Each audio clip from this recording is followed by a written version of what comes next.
കേരള സാഹിത്യ അക്കാദമി സംഘടിപ്പിച്ച സാർവദേശീയ സാഹിത്യോത്സവം സമാപിച്ചു. 17-ാം തീയതി ഉദ്ഘാടനം ചെയ്യപ്പെട്ട സാഹിത്യോത്സവത്തിൽ 3 വേദികളിലായി സാഹിത്യത്തിന്റെ വിവിധ മേഖലകളെ സ്പർശിക്കുന്ന വ്യത്യസ്തങ്ങളായ സെക്ഷനുകളാണ് നടന്നത്. സ്വദേശത്തും വിദേശത്തുമുള്ള പ്രമുഖരായ എഴുത്തുകാരെ കൊണ്ട് സമ്പന്നമായിരുന്നു കേരള സാഹിത്യ അക്കാദമി സംഘടിപ്പിച്ച സാർവദേശീയ സാഹിത്യോത്സവം. 17-ാം തീയതി മുതൽ ആരംഭിച്ച സാഹിത്യോത്സവത്തിലേക്ക് ലോകത്തിന്റെ വിവിധ ഭാഗങ്ങളിൽ നിന്ന് ആയിരക്കണക്കിന് മനുഷ്യരാണ് ഒഴുകിയെത്തിയത്. ഇത്തരമൊരു സാഹിത്യോത്സവം സംഘടിപ്പിച്ചതിൽ കേരള സാഹിത്യ അക്കാദമിയെ അഭിനന്ദിക്കുന്നുവെന്ന് പ്രമുഖ എഴുത്തുകാരി KR മീര പറഞ്ഞു. സംവാദങ്ങൾക്കുള്ള വേദികൾ കൂടുതൽ കിട്ടുന്നു എന്നുള്ളത് തന്നെയാണ് പ്രധാനപ്പെട്ട ഒരു പ്രയോജനം. പല മേഖലകളിലുള്ള എഴുത്തുകാർക്ക് തമ്മിൽ കാണാനും സംസാരിക്കാനും അവരുടെ ആശയങ്ങൾ കൈമാറാനും ഒക്കെ ഒരു വലിയ വേദിയാണ് എല്ലാ സാഹിത്യോത്സവങ്ങളും. ഇത് മാത്രമല്ല, വായനക്കാർക്ക്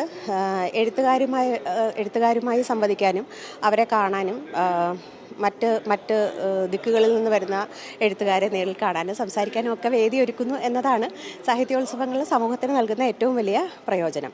ബഹുസ്വരതയാണ് ഇന്ത്യയുടെ ആത്മാവെന്നും അത് നിലനിർത്താനുള്ള പോരാട്ടമാണ് ഉയർന്നു വരേണ്ടതെന്നും സമാപന സമ്മേളനം ഉദ്ഘാടനം ചെയ്തുകൊണ്ട് സാഹിത്യ അക്കാദമിയുടെ പ്രസിഡന്റ് K. സച്ചിദാനന്ദൻ പറഞ്ഞു.